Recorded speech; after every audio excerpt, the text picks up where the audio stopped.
Est-ce que vous vous êtes déjà posé des questions sur la nature de l'univers? Je ne parle pas de l'univers abstrait, je parle de notre univers, celui dans lequel on habite, celui dans lequel vous êtes vous. Est-ce que vous vous êtes déjà demandé de quoi était composé votre corps, l'air que vous respirez, même les chaises sur lesquelles vous êtes assis? Si jamais la réponse est oui, alors vous avez peut-être remarqué qu'il existe autour de nous des indices qui nous permettent de déchiffrer un petit peu tout ça. Par exemple, si je prends mon verre, il y a de l'eau dedans, et que je vous lance dessus, hop, il y en a quelques-uns qui s'écartent un petit peu. Personne dans la salle ni nulle part sur Terre ne s'est dit que, une fois lancé, l'eau qui vole va s'arrêter au milieu, faire demi-tour et revenir dans mon verre. Pourquoi? Parce que nous avons tous l'intuition qu'il existe des lois dans la nature, et que ces lois ne peuvent pas être violées. Le but de la physique théorique, c'est de découvrir ces lois. Il faut admettre que nous, les humains, on est plutôt bons pour faire ça. Je vous donne juste une petite idée. Depuis Newton, on peut décrire tout ce qui se passe autour de nous, le comportement de tous les objets, c'est bon, on sait faire. Et depuis Newton, on est allé un peu plus loin. On est même rentré dans un monde qui est au-delà de nos sens, un monde dans lequel notre intuition ne marche plus. C'est un monde merveilleux, vous allez voir. En 1905, Albert Einstein nous a appris que la lumière était faite de petits paquets d'énergie. Des petits paquets, en latin, ça se dit quanta. Ce qu'Einstein a fait avec d'autres, c'était d'ouvrir un nouveau monde, celui de la mécanique quantique, la physique quantique, le monde du minuscule, le monde des rayons lumineux. Mais voilà que si je vous propose de vous projeter un imaginaire, en 1924 à Paris, j'ai un scientifique français qui vient de publier sa thèse. Il a 32 ans, il s'appelle Louis de Broglie. Il affirme quelque chose d'extraordinaire. Le calcul à l'appui nous dit que finalement, lumière, matière. Cette lumière qui est autour de nous et cette manière dont votre sang fait ne sont pas si différents que ça. La matière elle-même est faite de petits paquets d'énergie. Donc la matière elle-même obéit aux lois du monde quantique. Rien que pour ça, de Broglie a vécu le rêve de tous les doctorants de la planète de recevoir, 7 ans plus tard, le prix Nobel pour sa thèse. C'est quand même pas mal. Un des pères fondateurs de la physique quantique s'est immédiatement emparé de cette idée et il s'est mis cette tâche d'essayer de découvrir, grâce à ça, le fonctionnement de l'ensemble du monde du tout petit. Et figurez-vous qu'il a réussi, il a trouvé une équation qui s'appelle l'équation de Schrödinger, qui décrit la façon dont se comportent toutes les particules de notre univers. Il a fait, si vous voulez, pour le monde du minuscule, ce que Newton avait fait pour le monde qui nous entoure. Si vous tirez une flèche, Newton vous dit où elle va tomber. Si vous lancez une particule, eh bien Schrödinger vous décrit ce qu'elle va devenir. Manque de peau, des particules dans le monde du tout petit, c'est pas comme des flèches. C'est même pas comme des petites balles. Il faut à la place imaginer une sorte de nuage. Mais plein de mini-balles partout qui sont soit là, soit pas là, qui existent, qui n'existent pas, qui sont superposés en même temps, qui sont un petit peu partout. L'équation de Schrödinger nous décrit comment ce nuage-là va évoluer dans le temps. Et ce qu'il a trouvé est extrêmement bizarre. Pour vous donner une idée de ce que cela voudrait dire dans notre monde à nous, il a conçu une expérience pensée qui s'appelle l'expérience du chat de Schrödinger. L'expérience, la voici. Dans cette boîte, il y a un chat.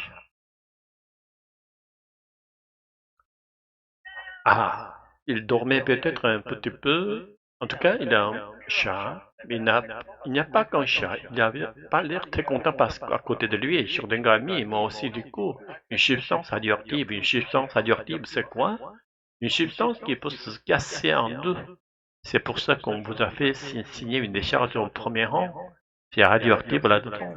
C'est une substance qui peut se casser en deux spontanément, sans qu'on puisse prévoir à l'avance quand ça va avoir lieu.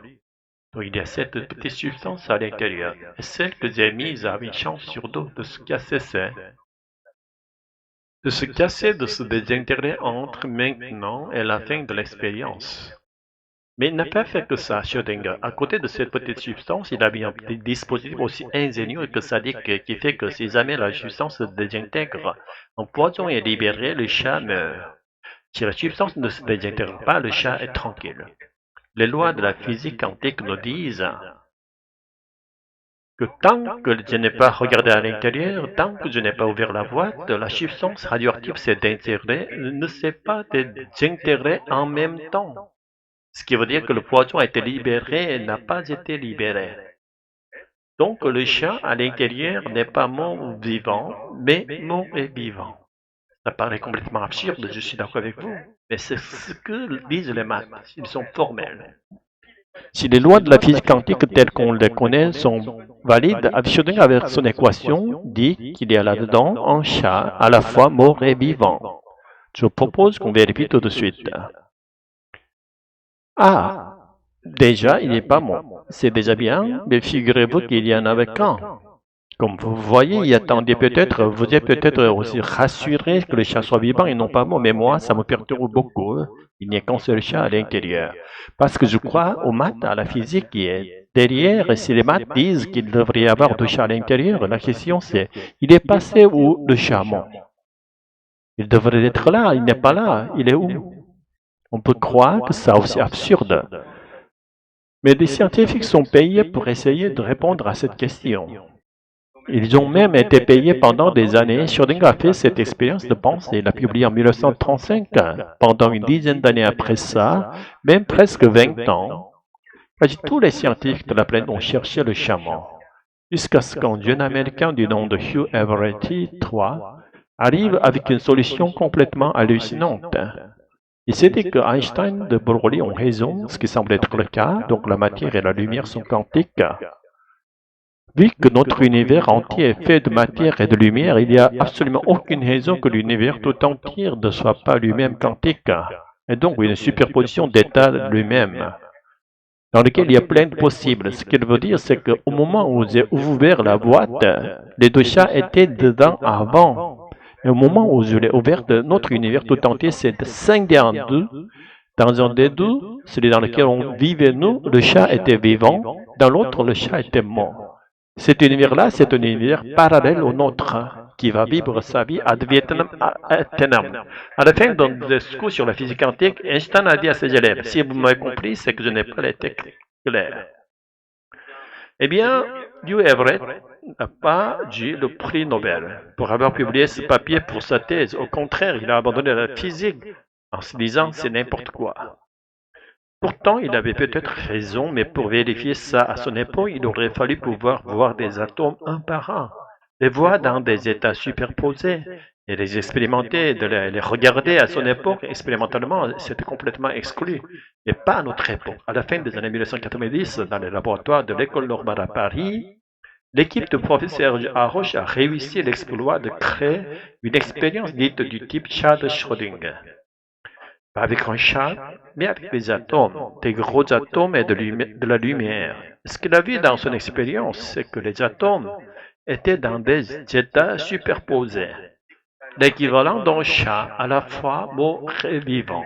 Il a même vu un de ces deux états disparaître pour n'en laisser plus qu'un, et donner d'une certaine manière l'essence au monde auquel nous, on est habitués. Cette expérience-là lui a valu, il y a 3 ans, le prix Nobel de physique. On est parti de 1924 avec le prix Nobel de Louis de Broglie. On est arrivé en 2012 avec le prix Nobel de Serge Haroche. En suivant une idée qui nous a fait traverser une époque et des territoires, pourquoi vous ai raconté tout ça?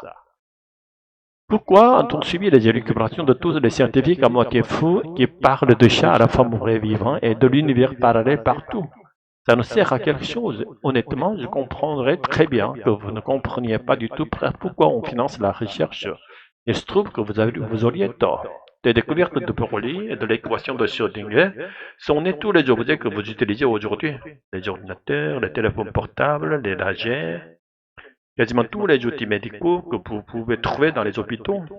Et la découverte d'Haroche alors, me demanderez-vous? Eh bien, figurez-vous qu'elle donne la possibilité d'une révolution industrielle technologique. En réussissant à voir l'équivalent du chat mort et vivant, il a ouvert la voie aux ordinateurs du futur. Ils s'appellent les ordinateurs quantiques. Un ordinateur quantique, c'est une machine qui utilise dans son cœur la superposition des états des atomes. Vous suivez? Grâce à ça, ces petits atomes et ces machines sont capables de faire des calculs comme s'ils étaient simultanément dans